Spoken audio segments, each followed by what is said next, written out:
Assalamualaikum warahmatullahi wabarakatuh.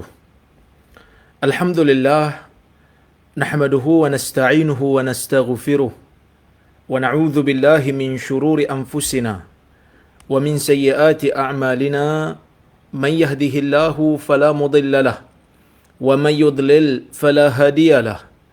Ashhadu an la ilaha illallah wahdahu la syarika lah wa ashhadu anna Muhammadan 'abduhu wa rasuluh. Allahumma salli wa sallim ala Muhammad wa ala alihi wa sahbihi ajma'in, amma ba'd. Muslimin dan muslimat yang dirahmati oleh Allah Subhanahu wa taala sekalian.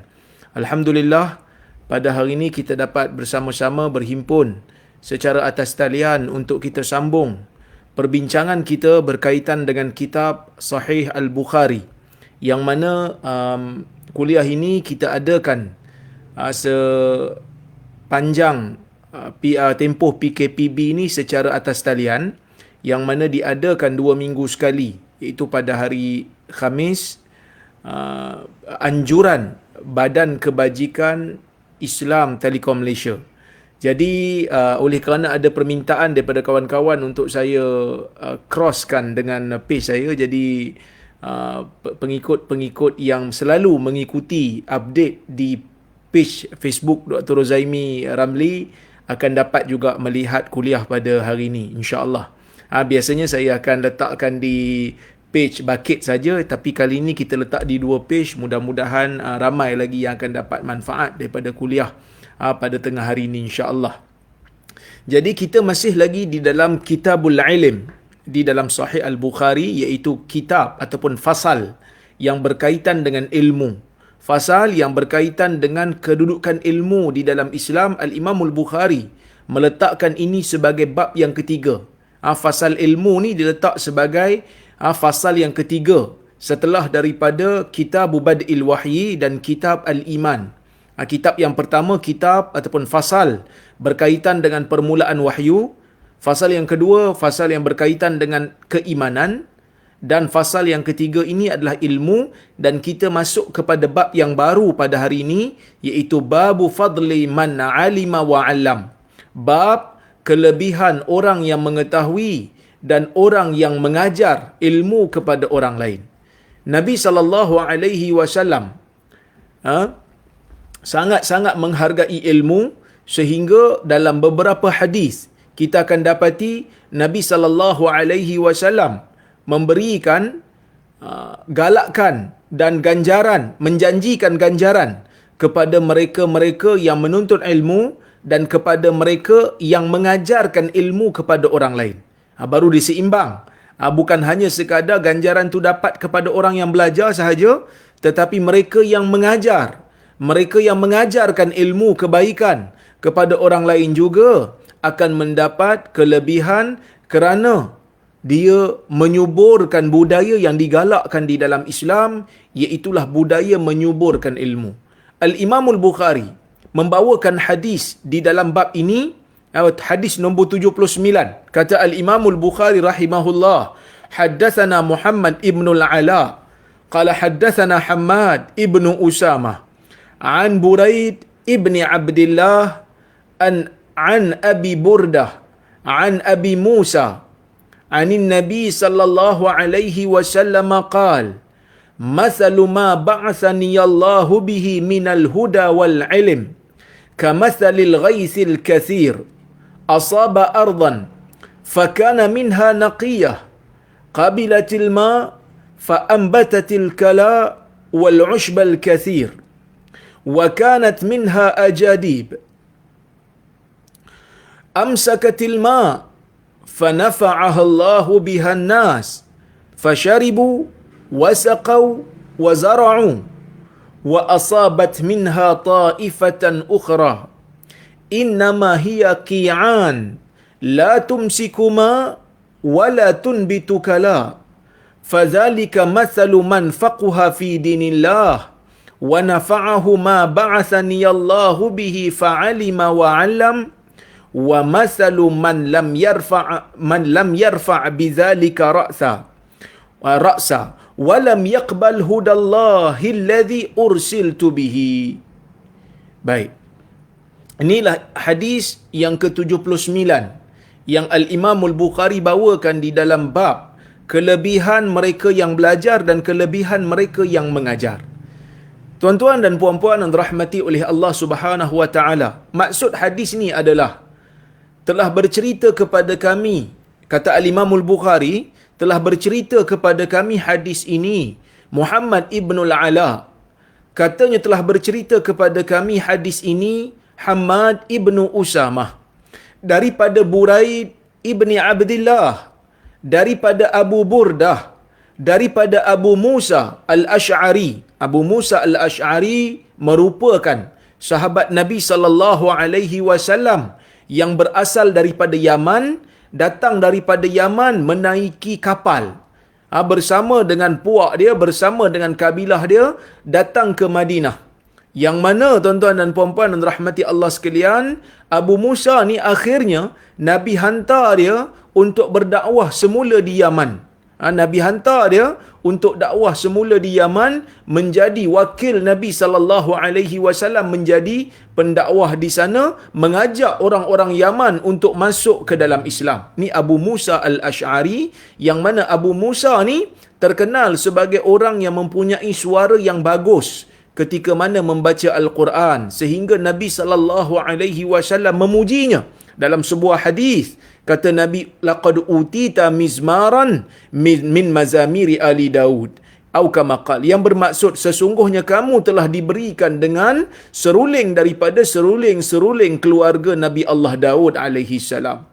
Yang mana Abu Musa dalam hadis ni meriwayatkan daripada Nabi sallallahu alaihi wasallam, yang mana hadis ni kata Nabi sallallahu alaihi wasallam, masalu ma ba'athani Allahu bihi minal huda wal ilm, perumpamaan kepada apa yang Allah Ta'ala utuskan aku dengannya daripada hidayah dan ilmu, kamathalil ghaisil kathir, seperti mana hujan yang turun yang lebat, asaba ardan, yang mana hujan tu turun, bila hujan tu turun menimpa bumi. Nabi sallallahu alaihi wasallam di dalam hadis ini bagi tahu kepada kita bahawasanya apa yang dibawakan oleh Nabi Muhammad sallallahu alaihi wasallam ini adalah hidayah. Apa yang dibawakan oleh Nabi Muhammad ini adalah ilmu.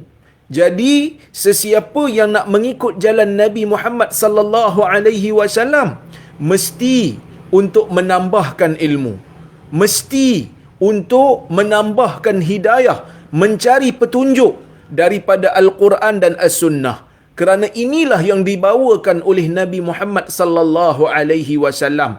Kerana Nabi Muhammad, para anbiya secara umumnya tidak meninggalkan dinar dan tidak meninggalkan dirham untuk diwarisi. Sebaliknya, Nabi Muhammad sallallahu alaihi wasallam meninggalkan Al-Quran, meninggalkan sunnah untuk umat dia berpegang. Yang mana kalau kita berpegang dengan dua sumber ni, insya-Allah kita akan selamat. Nabi tidak meninggalkan perkara-perkara yang lain untuk menjadi petunjuk kepada umat dia. Untuk menjadi petunjuk kepada umat dia, tidak ada yang lain melainkan mesti kembali kepada Al-Quran dan As-Sunnah. Dan dalam hadis ni tuan-tuan dan puan-puan, Nabi sallallahu alaihi wasallam memberikan perumpamaan. Ini juga merupakan perkara yang menjadi yang perlu untuk menjadi contoh kepada orang yang nak mengajar kepada orang lain. Yang ni kita panggil metod pengajaran dan pembelajaran. Yang mana selain daripada kita mengajar satu hala, guru memberikan ilmu secara direct kepada anak murid dia yang berbentuk ilmu yang tidak kita kata apa, tidak digunakan perumpamaan. Dalam banyak hadis Nabi menggunakan metod ni, terus mengajar kepada para sahabat. Ada waktunya Nabi sallallahu alaihi wasallam memberikan metod lukisan, yang mana kita dah lepas dah.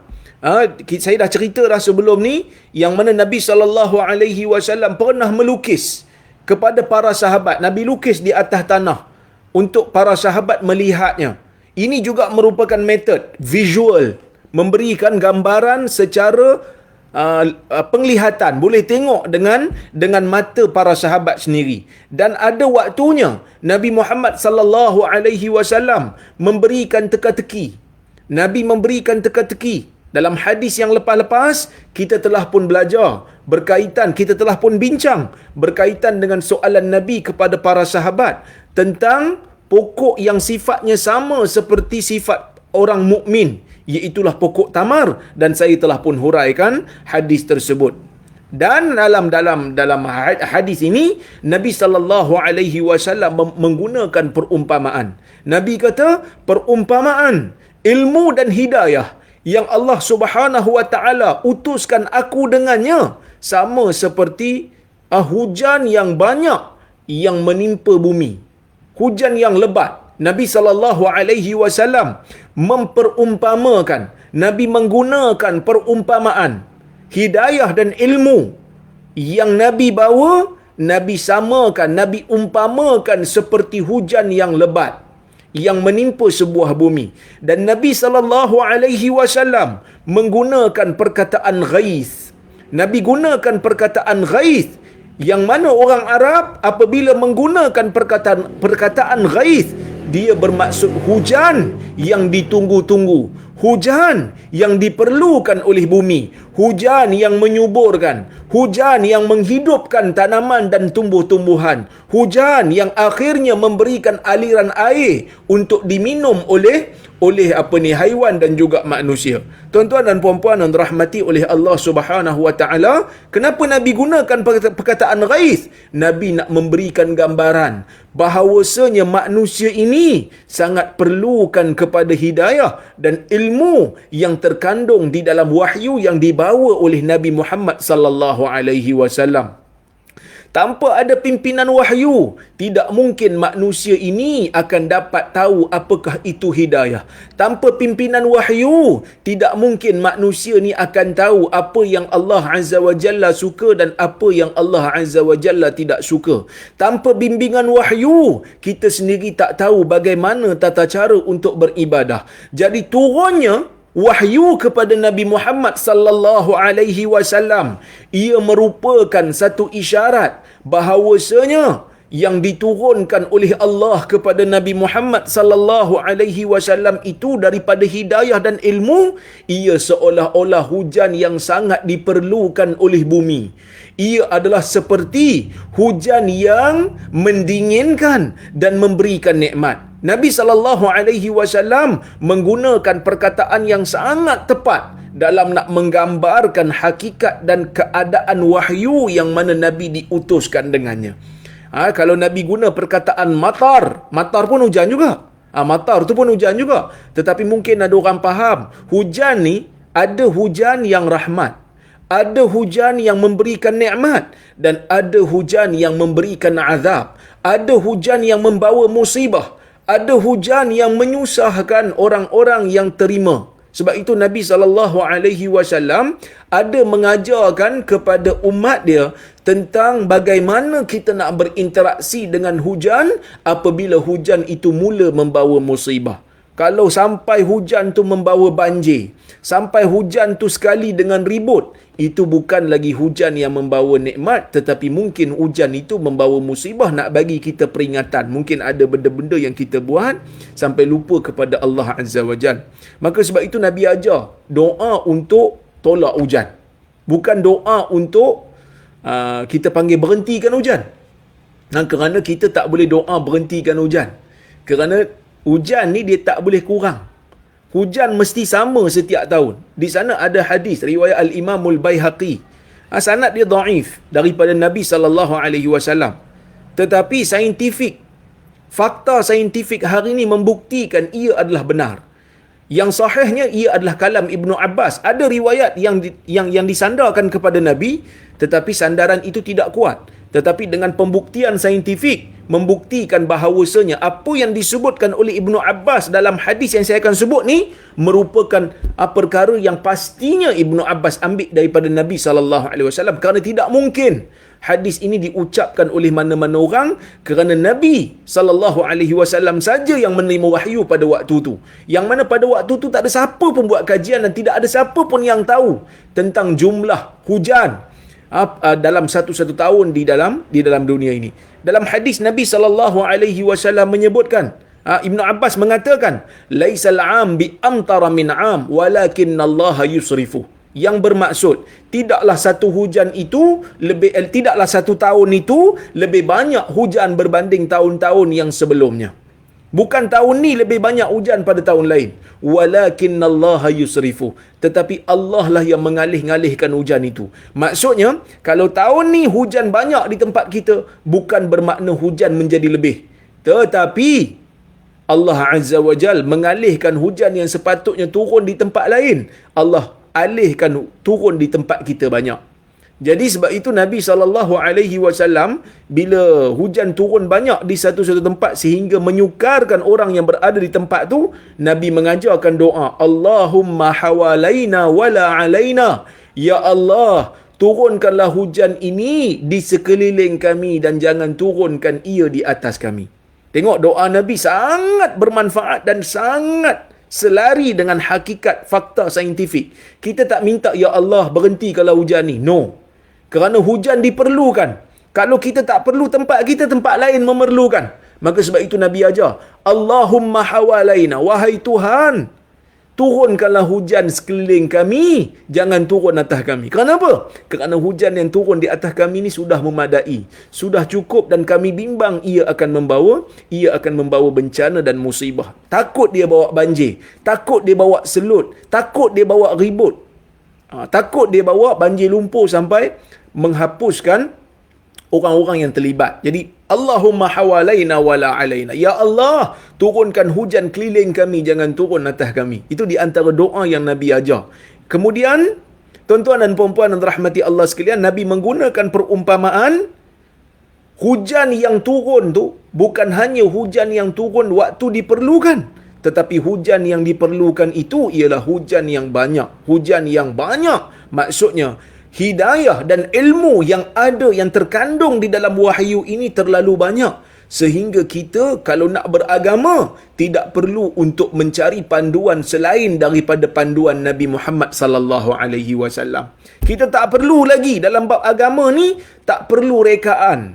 Dalam bab agama ni tak perlu inovasi. Dalam bab hidayah ni, apa yang ada di dalam Al-Quran dan Sunnah itu telah memadai untuk seseorang masuk ke dalam syurga Allah. Tidak mungkin Nabi SAW yang sangat cinta kepada umat dia, tak mungkin Nabi akan menyembunyikan ilmu sehingga ada perkara-perkara yang diketahui oleh Nabi dan beberapa orang tetapi tidak disampaikan kepada semua umatnya. Sebab itu dalam hadis Nabi SAW ada sebuah hadis, kalau tuan-tuan buka dalam Riyadhus Salihin, ada hadis-hadis yang ada sebuah hadis yang mana Nabi SAW memberikan perumpamaan lagi. Kata Nabi SAW, perumpamaan aku ni ialah seperti mana seorang lelaki yang menghidupkan api, dan waktu menghidupkan api tu, waktu malam, biasanya akan ada serangga, akan ada belalang yang cuba untuk masuk. Akan ada serangga yang terbang-terbang ni akan cuba untuk masuk ke dalam api. Dan lelaki ni akan cuba halang. Lelaki ni akan cuba halang serangga ni daripada masuk dalam api. Kerana serangga tu mungkin berpandangan dan menganggap bahawasanya cerahnya cahaya api itu sangat-sangat menterujakan dia, sangat-sangat menarik minat dia untuk masuk, sedangkan dia tak tahu bahawasanya api tu kalau dia masuk akan membinasakan dia. Maka Nabi SAW menyebutkan perumpamaan aku dengan apa ni, manusia ialah seperti mana seorang lelaki yang menghidupkan api, tiba-tiba ada serangga nak masuk dalam api tu, dan dia cuba untuk halang serangga daripada masuk. Dia cuba untuk bagi tahu kepada serangga ni, api ni walaupun menarik minat kamu, tetapi dia menjahanamkan kamu, tetapi dia merosakkan kamu dan membinasakan kamu. Maka begitulah perumpamaan yang mana Nabi SAW kata, itulah perumpamaan Nabi SAW membawa wahyu. menghalang manusia daripada terjun masuk ke dalam neraka Allah. Nabi cuba untuk pegang manusia-manusia ni, tetapi ada sebahagian mereka, Nabi kata, wa antum tafallatuna min yadai, dan kamu cuba untuk melepaskan diri daripada tangan aku. Nabi kata, aku pegang tempat ikat seluar kamu supaya kamu tak masuk dalam api neraka berkenaan. Tetapi ada sebahagian mereka yang melepaskan dirinya, yang meloloskan dirinya daripada pegangan Nabi sehingga dia masuk ke dalam neraka. Jadi tuan-tuan dan puan-puan yang dirahmati Allah sekalian, kita kena letak dalam perkara kita, dalam jiwa kita, dalam pemikiran kita. Di akhir zaman ni, ramai orang mendakwa macam-macam. Di akhir zaman ni, ramai orang yang mendakwa dia itu berada di pihak yang benar. Tapi macam mana umat nak tahu? Umat nak tahu kena kembali kepada Al-Quran dan Sunnah. Tengok Nabi kata apa, tengok Allah kata apa, tengok Nabi kata apa. Kerana itulah punca ataupun sumber kepada ilmu dan hidayah yang benar. Tidak mungkin seseorang mendakwa diri dia berada di atas hidayah, tetapi dia tidak tengok langsung kepada kalam Allah dan kalam Rasul. Jadi nak tahu, kena melihat kepada kalam Allah dan Rasul. Fakana minha naqiyah. Nabi memberikan perumpamaan supaya kita ni menggunakan minda kognitif kita, pemikiran kognitif, kemampuan kita untuk berfikir, untuk mengaitkan di antara apa yang ada dalam wahyu, kedudukan wahyu dengan kedudukan hujan. Nabi kata hujan ni, hujan yang turun dalam keadaan yang diperlukan banyak. Bila turun pada satu bumi, ada di kalangan tanah di bumi itu yang baik. Ada di kalangan tanah yang ada di kalangan tanah yang ada di bumi ini, bila terima hujan, dia jenis tanah yang baik. Qabilatil ma fa ambatatil kala wal ushbal kabir. Kenapa dia baik? Dia menerima air. Dia menyerap air yang turun daripada hujan tu. Dia memerlukan hujan. Hujan katalah tak turun lama, dia perlukan hujan. Dia terima air hujan tu. Fa ambatatil kala. Kemudian dia menumbuhkan tanaman. Dia menumbuhkan tanaman. Dia bukan hanya menerima air hujan, tetapi dia berperanan untuk menumbuhkan tanaman, untuk menumbuhkan pokok-pokok yang bersih, pokok-pokok yang hidup segar. Pokok-pokok yang segar. Wal ushbal kathir. Wa kanat minha ajadib. Dan ada di kalangan tanah-tanah di bumi ni, bila terima saja hujan, di kalangan tanah ni ada yang kontang. Yang mana air tidak dapat menyerap masuk ke dalam tanah. Amsakatil ma, dia menakung air. Fanafa'allahu bihan nas. Tetapi bila dia takung air, dia tak serap air. Dia kontang, dia kering, dia tak serap air. Dia tak serap air, dia hanya menakungkan air. Fanafa'allahu bihan nas. Allah menjadikan manusia mengambil manfaat daripadanya. Maksudnya manusia boleh ambil manfaat daripada tanah ni. Dia tak serap air untuk diri dia, tapi dia hanya menakungkan air. Air ada ditakung di tempat dia, manusia akan ambil manfaat daripada air yang dia takungkan. Fasharibu, manusia boleh minum air dia. Wasaqau, manusia boleh ambil untuk bagi minum kepada haiwan. Wazara'u, dan manusia boleh ambil air dia untuk bercucuk tanam. Okey, pertama Nabi kata satu jenis tanah yang baik, menyerap air dan menumbuhkan tanaman.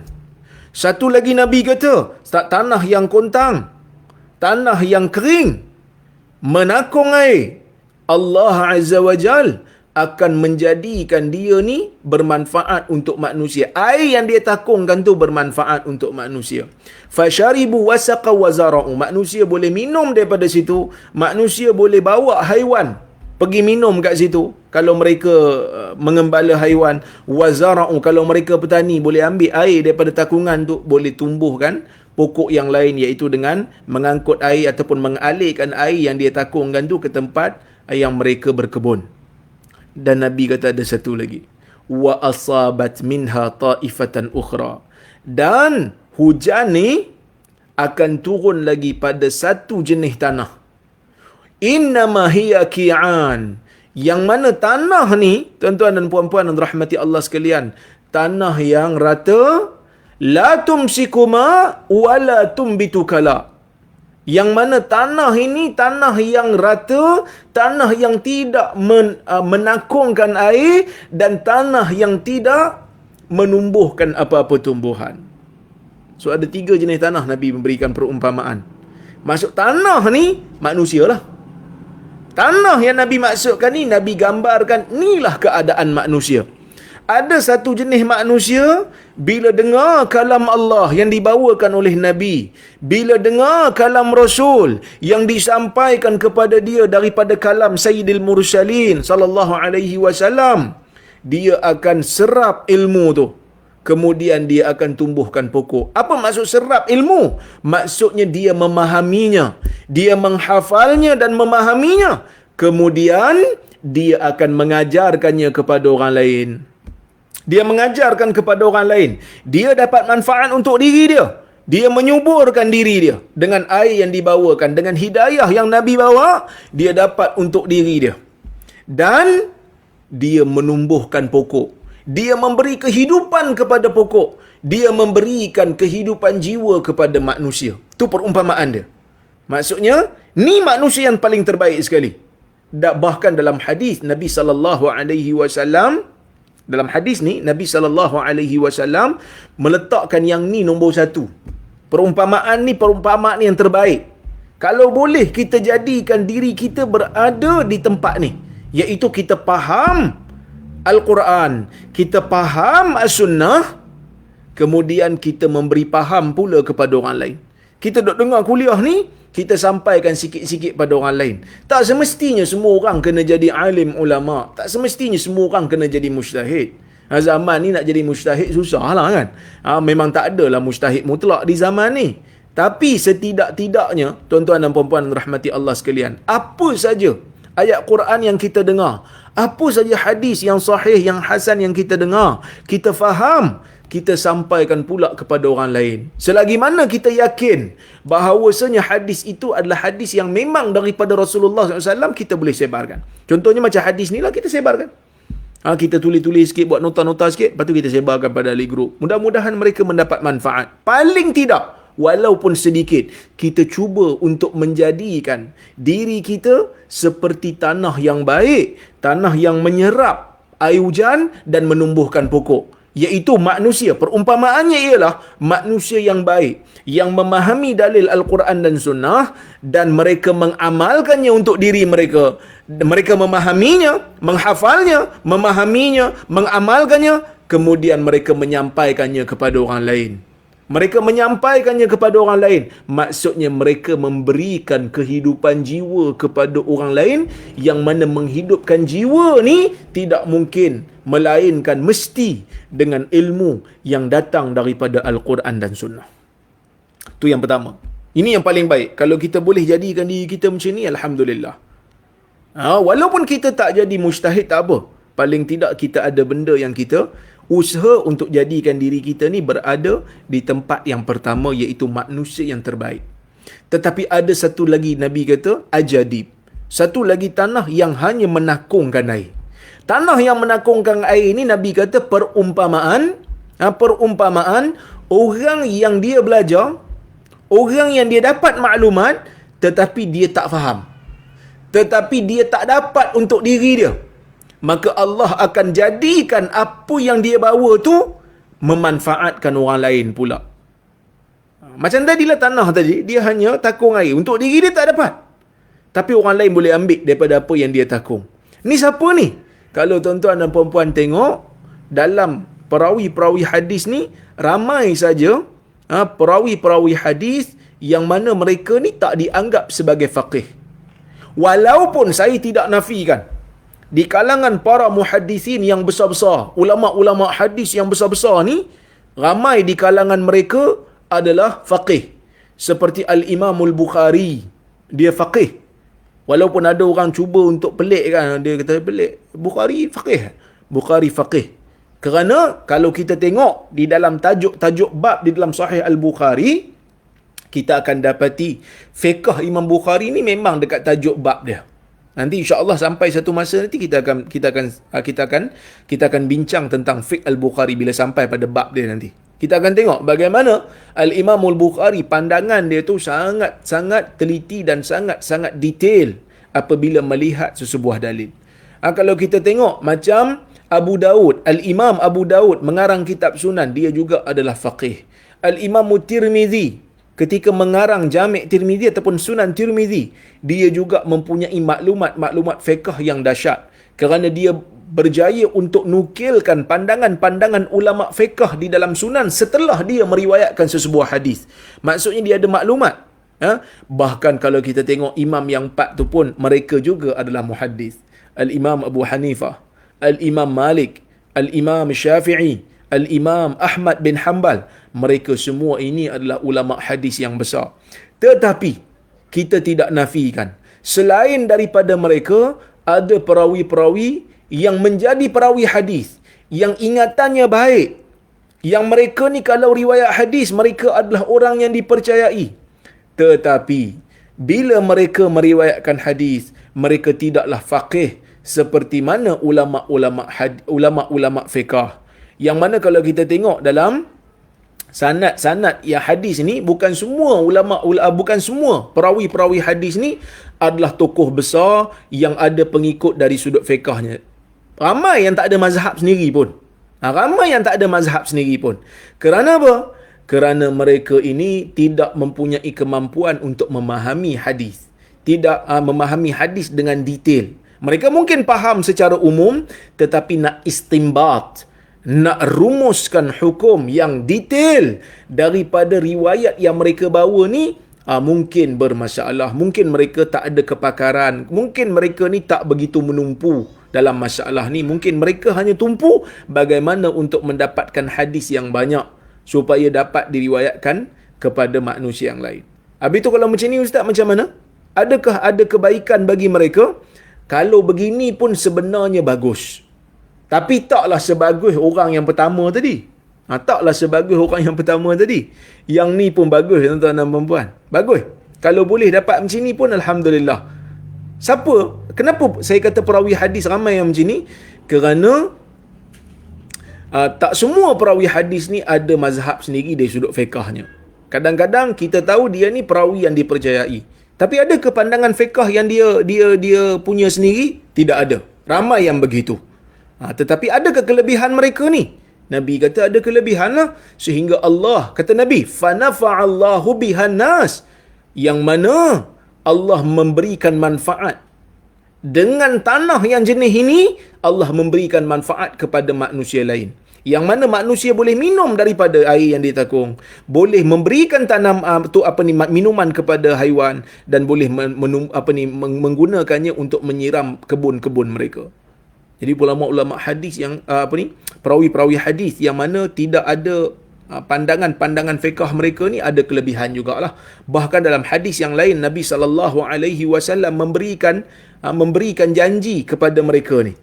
Ada juga kelebihan pada mereka ni, yang mana Nabi SAW bersabda, naddarallahu mra'an sami'a maqalati wa wa'aha wa hafidhaha wa addaha kama sami' farubba muballaghin aw'a min sami', atau kama qala Rasulullah sallallahu alaihi wasallam. Yang bermaksud, moga Allah menceriakan wajah orang-orang yang mendengar kalamku. Allah menceriakan wajah orang-orang yang mendengar kalamku. Kemudian wawa'aha, dia memahaminya, wa hafidhaha, dan dia menghafalnya, wa addaha kama sami', kemudian dia menyampaikan pula kepada orang lain sama seperti mana apa yang dia dengar. Ini maksudnya bukan bila kita dengar hadis kita boleh sampai tanpa ada perasaan berhati-hati. Sebab Nabi kata kama sami', dia menyampaikannya seperti mana yang dia dengar. Maksudnya kena jaga betul-betul lah. Kena jaga betul-betul hadis Nabi ni supaya kita nukil sama seperti mana yang Nabi sebut. Farubba muballaghin aw'a min sami'. Kerana Nabi kata berkemungkinan orang yang disampaikan kepadanya hadis itu lebih memahami daripada orang yang mendengar. So kat sini Nabi SAW nak berikan isyarat. Berkemungkinan orang yang membawa riwayat tu dia faham riwayat tu. tetapi dia menyampaikan hadis ni kepada orang yang lebih faham daripada dia. Maksudnya adalah kelebihan. Dia faham sikit, tapi dia sampaikan kepada orang yang lebih faham daripada dia. Maksudnya ada kelebihan. Apa kelebihannya? Allah Ta'ala menceriakan wajah. Allah Subhanahu Wa Ta'ala suka kepada perbuatan menyampaikan ilmu kepada orang lain. Kalau tak mampu menjadikan diri kita ni orang yang boleh memahamkan orang lain, kita faham dan orang lain pun faham macam kita faham, kita paling tidak menyebarkan ilmu yang kita pun kurang faham, tapi mungkin ada orang yang lebih faham daripada kita bila dia mendengar kalam Rasul, bila dia mendengar kalam Allah Azza wa Jal. Tapi ada satu lagi Nabi kata, wa asabat minha ta'ifatan ukhra. Dan hujan ni ada turun, ya, ada turun kepada satu lagi jenis tanah. Innama hiya qi'an. Nabi kata, dia ni tanah yang tanah yang tidak menakungkan air dan tanah yang tidak menumbuhkan tumbuhan.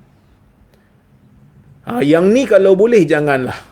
Maksudnya, dia dengar ilmu, dia buat mental block. Dia dengar ilmu, dia tak ambil manfaat untuk diri dia. Tetapi, bukan hanya dia tak dengar, dia juga tak ada usaha untuk menyampaikan kepada orang lain. Jadi kalau yang macam ni, bahaya pada diri dia. Maka sebab itu Nabi kata, fadzalika masalu man faquha fi dinillah. Inilah perumpamaan orang yang memahami, orang yang cuba faham dalam agama Allah. Wa nafa'ahu ma ba'athani Allahu bihi fa'alima wa 'allam. Dan Allah memberikan manfaat kepada dia tentang apa yang Allah berikan aku dengannya, iaitu wahyu. Allah menjadikan wahyu yang Nabi sampaikan kepada dia tu bermanfaat untuk diri dia, untuk diri orang ni. Fa'alima wa 'allam. Dan dia memahaminya. Dia faham apa yang ada di dalam wahyu, wa 'allam. Dan dia juga menyampaikan, dia mengajar kepada orang lain. Wa masalu man lam yarfa' bizalika ra'sa. Dan perumpamaan seperti mana orang yang langsung tidak mahu mengangkat kepala terhadap apa yang aku sampaikan. Walam yaqbal hudallahi alladhi ursiltu bihi. Dan dia tak mau terima. Dia tak mau terima apa yang aku sampaikan kepadanya daripada hidayah Allah yang Allah utuskan aku dengannya. Tuan-tuan dan puan-puan yang dirahmati Allah Subhanahu wa taala sekalian, ya.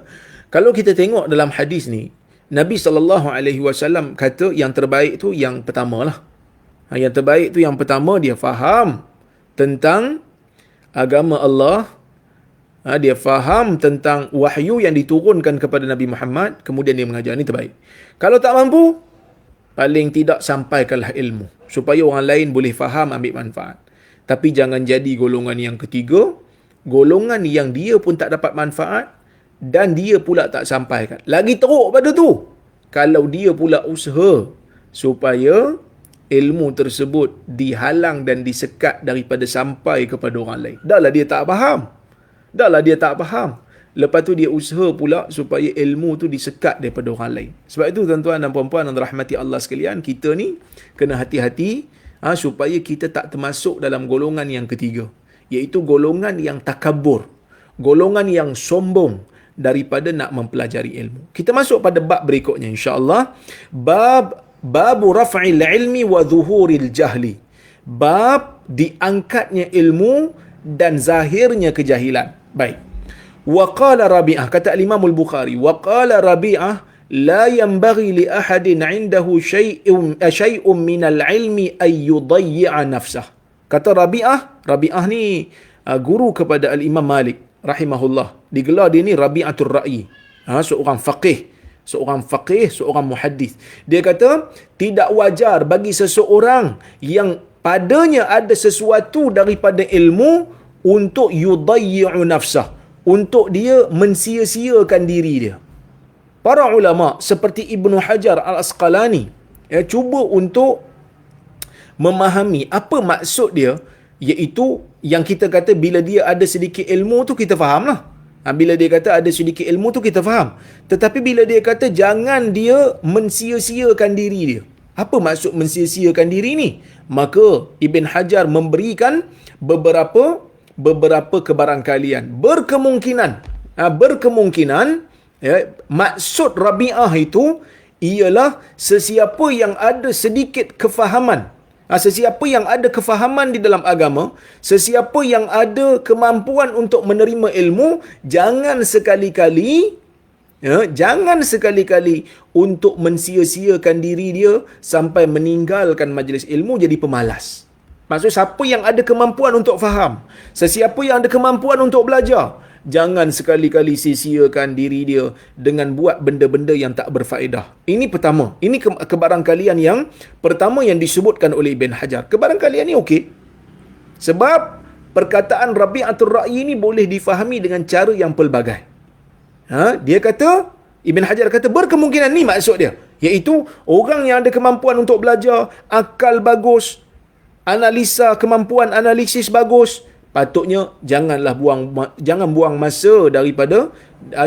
masa sehingga meninggalkan majlis ilmu, jangan buang masa sehingga tak ada peruntukan pun dalam masa yang ada pada dia ni untuk mempelajari dan memahami ilmu agama. Supaya perbuatan dia itu tidak membawa kepada ilmu terangkat. Kerana kita kena tahu tuan-tuan dan puan-puan yang rahmati Allah sekalian, Nabi SAW bersabda dalam sebuah hadis, kata Nabi, innallaha la yanzi'ul ilma intiza'an yantazi'uhu minal ibad walakin yanzi'uhu biqabdil ulama atau kama qala. Sesungguhnya Allah Subhanahu wa taala sekali-kali tidak akan mencabut ilmu tu dengan mencabutnya daripada dada manusia. Bukan Allah Ta'ala terus hilangkan, no. Tetapi Allah Ta'ala mencabut ilmu tu dengan kematian para ulama. Jadi bila ulama mati, tak ada orang nak pergi belajar, tak ada siapa nak ganti. Maka kata Ibn Hajar, maksud Rabi'ah ni kalau boleh, siapa yang ada kemampuan pergi belajar. Sebab itu saya sebut dulu kan, mana-mana orang yang ada anak-anak yang bagus, yang bijak, yang ada kemampuan, yang kita tengok ingatan bagus, kefahaman bagus, bercakap bagus, kalau boleh hantarlah pergi belajar ilmu agama. Kerana orang yang belajar ilmu agama ni, mereka-mereka yang belajar ilmu agama ni perlu orang yang cerdik.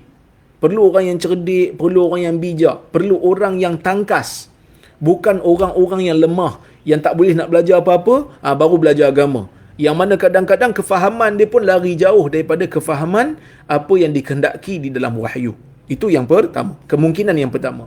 Kata Ibn Hajar, ataupun maksud Rabi'atul Ra'yi ni, jangan dia sia-siakan diri dia. Maksudnya, kalau dia dah ada ilmu, dia kena pergi mengajar lah. Jangan bila dia dah ada ilmu, dia dah faham, dia amal untuk diri dia saja. Dia kena pergi sampaikan kepada orang. Kerana apa? Kalau dia tak sampaikan ilmu kepada orang lain, katalah dia mati, siapa nak ganti?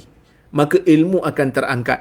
Ilmu akan terangkat. Itu yang kita tak mau. Kerana para ulama ni bila meninggal saja, nak cari yang serupa dengan dia tu bukan main susah. Dan tahun ni tuan-tuan dan puan-puan, begitu ramai ulama-ulama hadis meninggalkan kita. Baru ni Syekh Ali Al-Halabi meninggal dunia, yang mana dia terkena COVID, seorang ulama hadis daripada Jordan. Sebelum tu juga Syekh Nuruddin Aitir, seorang ulama hadis daripada Syam, daripada Syria, juga meninggal dunia. Kita nak cari ganti memang susah lah. Tahun-tahun sebelum tu Syekh Syu'aib Al-Arnaud, guru saya juga meninggal, dan kita pun bersedih dengan pemergian mereka. Tetapi Allah Ta'ala lebih sayangkan mereka. Cuma nak cari pengganti tu bukan senang lah. Bukan senang. Baik. Jadi orang yang ada ilmu perlu untuk menyebarkan ilmu, perlu untuk mengajar, perlu untuk dedahkan masyarakat dengan ilmu yang dia ada. Jangan takut. Kerana masyarakat ni mula-mula mungkin dia akan menentang kita kerana kejahilan dia. Tapi lama-lama tuan-tuan dan puan-puan, lama-lama kalau dia faham, dia akan cuba untuk ikut. Lama-lama bila dia faham, dia akan kata, oh, sebenarnya apa yang disampaikan oleh ustaz ni betul. Kita je yang salah faham kot. Saya pun ada pengalaman jugalah. Walaupun bukanlah semua benda yang saya sebut tu tak silap dan tak salah. Ada kesalahan saya, ada kesilapan saya. Tetapi ada juga benda yang saya sampaikan itu selari dengan apa yang dikehendaki oleh Allah dan Rasul. Maksud saya membacakan hadis yang sahih. Pada mula orang menolak. Pada mula orang terkejut. Tapi lama-lama alhamdulillah orang mungkin faham. Orang lama-lama orang faham. Orang kata, oh, Ini sebenarnya dia nak ajar. Oh, ini sebenarnya yang dimaksudkan.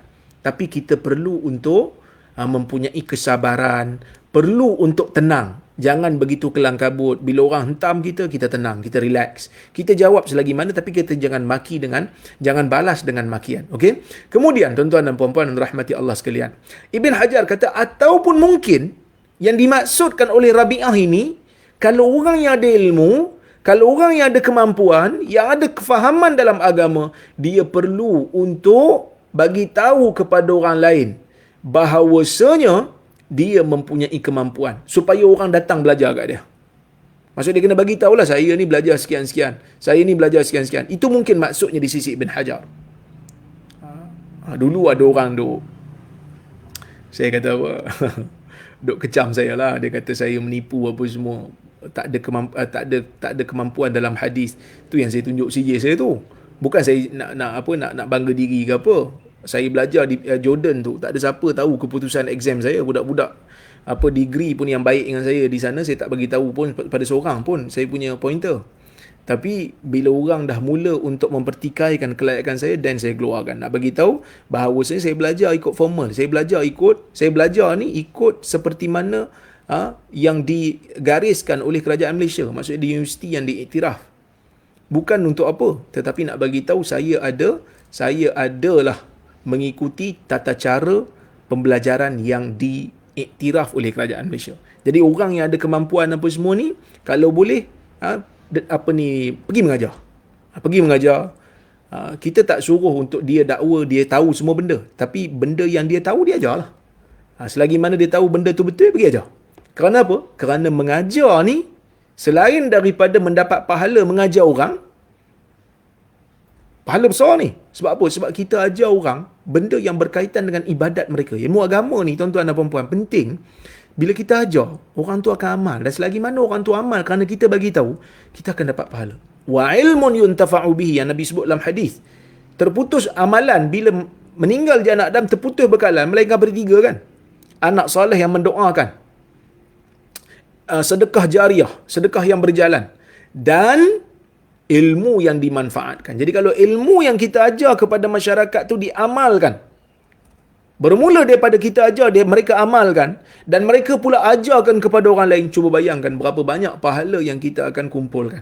Hanya sekadar mengajarkan kepada orang lain itu kebaikan. Mengajarkan kepada orang lain itu perkara yang berkaitan dengan ibadah mereka. Sebab itu saya pesan kepada diri saya dan juga yang mendengar kuliah pada petang ini, pada tengah hari ini, supaya kalau boleh tuan-tuan dan puan-puan, kita usahalah.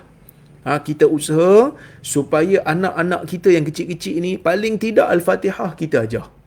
Al-Fatihah ni kalau boleh kita ajar. Kalau kita tak ajar pun, kita bagi mantap bacaan mereka. Kerana apa? Kerana anak-anak kita ni bila dah besar, mereka akan salat. Bila mereka salat, mereka akan baca Fatihah.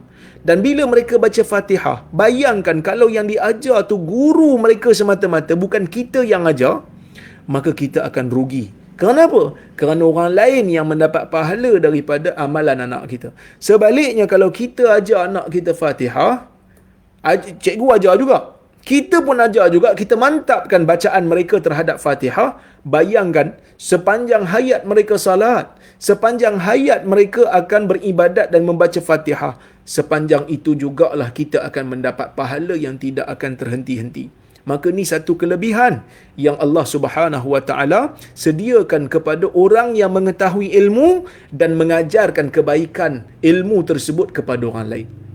Dan ada juga kebarangkalian maksud Rabi'atul Ra'yi ni, kalam dia jangan dia sia-siakan dirinya.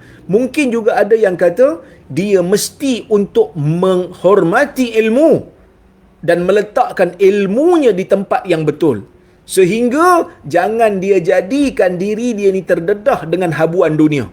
Kerana kita tengok ramai di kalangan manusia, terutamanya golongan ahli kitab zaman sebelum Nabi Muhammad sallallahu alaihi wasallam, para ulama yang mempunyai ilmu yang banyak di dalam ilmu agama, tetapi mereka mendedahkan diri mereka kepada dunia, mendedahkan diri mereka kepada habuan dunia yang sedikit.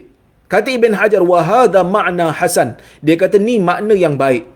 Ya, ini makna yang baik. Yang mana tuan-tuan dan puan-puan dan rahmati Allah sekalian, orang yang ada ilmu jangan sekali-kali menghinakan diri dia dengan menjadi khadam kepada dunia. Jangan menjadikan diri dia ni sebagai orang yang menjadi yang apa ni kita kata sebagai orang yang tunduk kepada dunia dengan menggunakan ilmu dia demi untuk memuaskan habuan ataupun memuaskan hati pihak-pihak yang berkepentingan untuk dunia. Ini tak boleh. Jadi semua makna ni bagi saya tak bercanggah pun. Semua makna ni boleh jadi terangkum di dalam satu perkataan. Oleh kerana Rabi'ah ni ulama hebat yang berasal daripada Madinah. Dia faqih, guru kepada Imam Malik. Oleh kerana dia faqih, perkataan dia pun perkataan yang sangat baik. Jangan sia-siakan diri, banyak maksud. Yang pertama, jangan apa ni, yang ada kemampuan jangan tinggalkan majlis ilmu, yang mana bagi yang ada kemampuan akal yang baik, jangan sekali-kali mensia-siakan sampai tak pergi belajar. Itu satu. Yang kedua, kalau ada ilmu, ada kefahaman, ada kemampuan untuk belajar, pergi belajar dan kemudian sampaikan ilmu kepada orang lain. Yang ketiga, kalau boleh dah ada ilmu, dah ada pengetahuan, pergi mengajar. Kenalkan diri kepada orang supaya bagi tahu saya mampu untuk mengajar perkara-perkara yang saya tahu. Janganlah bangga diri pula, bagi tahu saya boleh mengajar insya-Allah selagi mana perkara itu dalam kemampuan saya. Ataupun yang keempat, dia mesti menghormati ilmu dan jangan sekali-kali khianat dengan ilmu demi untuk mendapatkan habuan dunia. Jadi 4 makna ni tuan-tuan dan puan-puan dan rahmati Allah sekalian merupakan makna yang sangat baik, makna yang selari dengan apa yang ucapan yang diberikan oleh Rabi'atul Ra'i. Jadi tuan-tuan dan puan-puan dan rahmati oleh Allah Subhanahu wa taala sekalian, saya kira apa yang saya sampaikan ini mudah-mudahan memberikan manfaat kepada kita semua pada hari ini. Mudah-mudahan kita bertambah lagi semangat untuk meneruskan kehidupan kita sebagai seorang mukmin, sebagai seorang Muslim, untuk terus menuntut ilmu. Walaupun ada di kalangan kita yang kadang-kadang rasa macam, Ustaz, saya ni dah tua dah Ustaz. Belajar asyik lupa, belajar asyik lupa, belajar asyik lupa. Perlu ke saya terus belajar? Tuan-tuan dan puan-puan dan rahmati Allah sekalian, berada di majlis ilmu akan dinaungi oleh malaikat. Berada di majlis ilmu ada pahala. Lebih baik kita berada di majlis ilmu walaupun kita tak faham daripada kita tak berada di majlis ilmu yang confirm kita tak faham. Takkanlah masuklah majlis ilmu langsung tak faham apa. Takkanlah masuk majlis ilmu tak ada benda langsung kita dapat manfaat. Dia kata, iyalah Ustaz, dapat juga manfaat, tapi benda-benda yang saya dengar tu, yang ilmu baru saya tak faham, tapi ilmu yang lama-lama tu saya faham lah. Kembali pada Quran Sunnah tu saya faham lah. Tapi tak apa tuan-tuan dan puan-puan, kerana manusia ni perlu kepada peringatan. Maka sebab itu Nabi Muhammad sallallahu alaihi wasallam galakkan kita untuk pergi ziarah kubur. Bukan kerana kita tak tahu kita akan mati. Kita tahu kita akan mati. Setiap yang bernyawa akan mati. Kullu nafsin za'iqatul maut. Setiap yang bernyawa tu pasti akan mati. Kita tahu kita akan mati. Dah tu kenapa Nabi suruh pergi kubur? Kerana dia boleh mengingatkan kita kepada kematian, mengingatkan kita kepada akhirat. Sebab itu Nabi sebut dalam hadis, kuntu nahaitukum an ziyaratil qubur ala fazuruha fa innaha tuzakkirukumul akhirah. Dulu aku larang kamu daripada ziarah kubur, sekarang pergi ziarah. Nabi kata, pergilah ziarah, kerana kubur boleh mengingatkan kamu kepada akhirat. Orang Islam tak tahu ke tentang kewujudan akhirat? Orang Islam tahu, tapi kenapa nak ingatkan lagi? Kerana manusia ni perlu kepada peringatan untuk menambahkan penghayatan. Bukan hanya sekadar tahu, tetapi tahu, hayati, yang mana hayati itu mewujudkan mahu. Yang mana mahu inilah yang akan menjadikan kita ni tergerak jiwa untuk melakukan perkara-perkara supaya menyelamatkan diri kita daripada akhirat. Jadi sebab itu tuan-tuan dan puan-puan yang rahmati Allah sekalian, dengan kuliah pada tengah hari ini, mudah-mudahan dapat memberikan kita sedikit semangat untuk terus berada di dalam majlis ilmu. Kalau boleh, setiap masa, setiap ketika, isilah masa-masa kosong kita ni dengan ilmu, dengan menyampaikan ilmu. Jangan jadikan diri kita ni, jangan sekali-kali jadikan diri kita ni sebagai orang yang menghalang majlis ilmu. Kalau kita tak nak belajar tak apa, tak baik untuk kita, tetapi ia hanya untuk kita. Tetapi jangan sekali-kali menghalang ilmu. Orang lain nak belajar, kita pergi halang. Orang lain nak belajar, kita pergi sekat. Kecuali kalau kita halang dan sekat itu ialah ilmu-ilmu yang diketahui sebagai ilmu yang sesat. Tapi kalau orang nak belajar hadis, orang nak belajar amalan-amalan sunnah, biarlah. Selagi mana dia tak kacau orang. Selagi mana dia nak amalkan sunnah, biarkan dia. Kerana dia sayang kepada Nabi dia. Kerana dia nak amalkan amalan Rasul dia. Tuan-tuan dan puan-puan yang dirahmati Allah sekalian, sepatutnya saya kena berhenti pukul 1.45. Saya dah terlebih 10 minit. Jadi saya rasa cukuplah sekadar tu untuk hari ini. Apa yang baik daripada Allah, apa yang buruk datang daripada kelemahan diri saya. Saya mohon maaf kepada semua yang hadir pada malam ini, pada tengah hari ini, pada hari ini secara atas talian. Kalau saya minta maaf kalau ada terkasar bahasa, tersilap kata. Kalau ada di mana-mana saya tersilap, saya mohon maaf. Kalau ada terkasar yang mana terasa, saya mohon maaf. Apa yang baik daripada Allah, apa yang buruk datang daripada kelemahan diri saya. Terima kasih kepada Bakit, terima kasih kepada Badan Kebajikan Islam Helwa Bakit yang menganjurkan majlis pada hari ini. Mudah-mudahan mereka juga mendapat saham, iaitu menyampaikan dan menyuburkan majlis ilmu. Aqulu qawli hadha wa astaghfirullahal azim li wa lakum. Wassalamualaikum warahmatullahi wabarakatuh. Kita bertemu lagi pada masa akan datang, insya-Allah.